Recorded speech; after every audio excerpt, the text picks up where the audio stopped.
Yo, what's good, people? Got a little review today. I'm buzzing.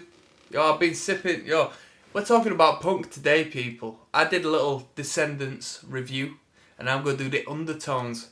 Yo, check this out. Little Tesco's Cloudy Lemonade, yeah? Yo, you don't want to know what's mixed in with that lemonade. I'm buzzing tonight. It's a bank holiday. Things are good. Now, only today I listened to the entirety of the Undertones debut LP entitled The Undertones. It was a self-titled record. I had heard Teenage Kicks. I mean, it's pretty hard to exist in the alternate community, right, without hearing that song. If you exist within primarily the mainstream community, as far as music syncing is concerned, and advertisements and all this and that, yeah, the utilization of music in pop culture, I'd be very surprised if you've not heard Teenage Kicks still. But maybe the generation that have been born after me might have had less a chance to do so. I might be speaking in regards to just being born in the right time to hear that number, even though it was decades prior to my existence. That, and I had heard the tune Here Comes the Summer, which is a great tune, which is a fantastic tune.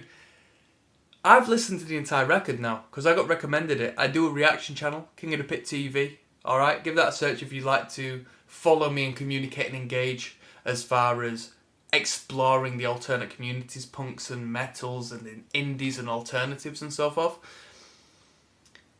And the great bands that have existed within that format, within, since ever, the record industry.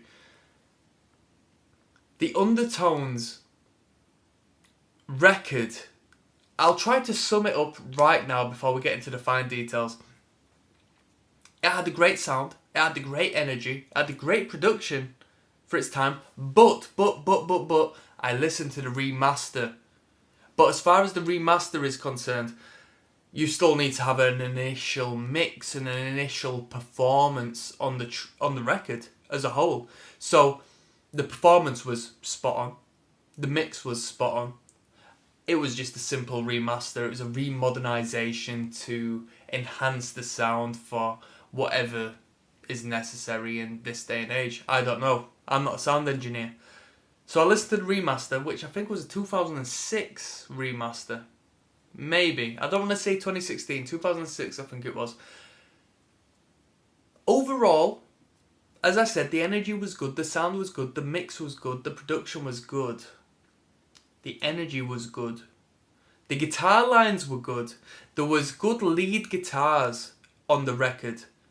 The lead guitarist, or the guitarist, I don't know how many guitarists the act have at the time. To be fair, the artwork showcased 5 people, so I assume there was 2 people on guitars in the band. The lead guitarist was nice, because he was able to play and perform without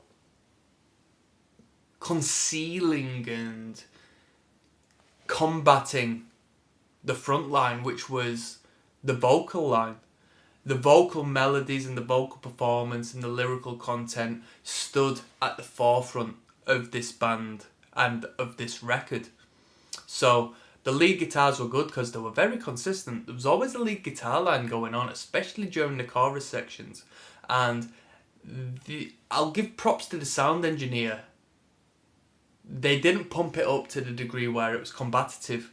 And this might be a little bit fidgety to you, but me, I'm a musician, so I pay attention to the instrumental prior to the actual lyrics or the vocal line, which is an absurd world to me. The idea that people would do that is bizarre to me, but that's purely because I picked up the guitar and I was dreaming of being a drummer, like in my bunk bed when I was very young. So I've always had the perception of paying attention and perceiving myself in the role of the instrumental as opposed to the vocal, right? So it was an half decent record. By track 10, it got a bit of a drag to me. It felt like I had heard it heard enough of the music. It was like eating too much chocolate. I was like, it was a brilliant start. I was hungry. Wow, this is good. Wow, this is still good. This is tasty. And then I've got to continue on doing this. You know, I feel like there was too much material, even though the songs were short. The songs were short enough, you know what I mean? Especially for 70s standards. So that's what I thought as far as that was concerned. If Here Comes the Summer or Teenage Kicks was on the record still, but I had not had it pushed in my face through media beforehand telling me it was a good number, I don't know if I would perceive it in the same standard as I would do all the other tracks, because there was a consistent songwriting effort from start to finish.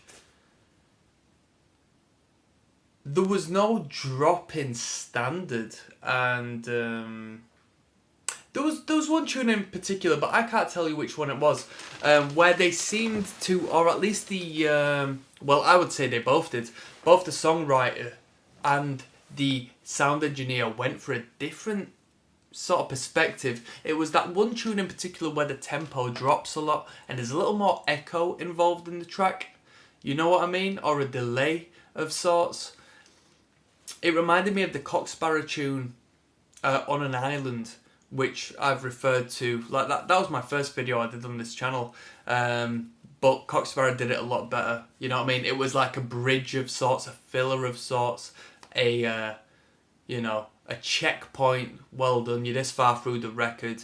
We'll give you something a little bit different, and then we'll continue on with the rest of the program sort of vibe. I didn't think it was that good. It was a nice change, but my main issue with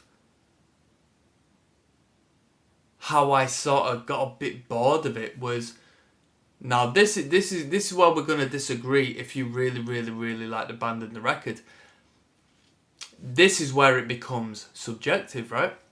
The vocal just got a little bit, fucking hell, you know what I mean? It just got too much. It just got too much for me.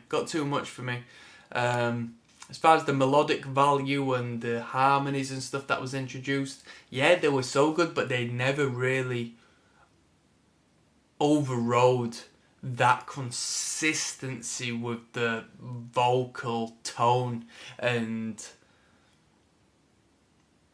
you know, expression. But a singer and a artist can't change that. So it is subjective because some people love it or hate it. To me, I can see why the Undertones had so many hits that have reached me in this day and age, and then the rest have sort of just been pushed to one side. And that's about it, really. The lead guitar was nice. The drumming was half decent.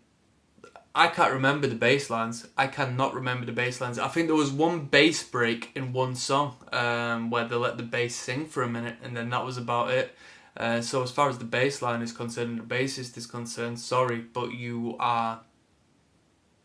didn't do the songwriting, and songwriting didn't do you justice, and you yourself didn't do yourself justice, because I'm too busy thinking about that lead guitar as far as the guitars are concerned. And that's about it. The harmonies were half decent. The backing vocals were good. Tend to throw themselves in during the chorus sections and so forth. And the songwriting was what I expected from what I saw on the album cover, which was a bunch of very, very young lads.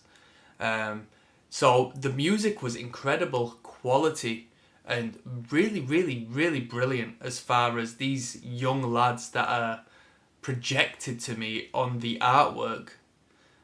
I think, wow, if I could put tunes together at the age of these dudes, wow, what would the future hold? That's completely understandable why these dudes have sort of had the influence they have done. As far as the one or two tunes, because I've never heard any punk band saying, oh yeah, the Undertones have influenced me. I've never heard anyone say that.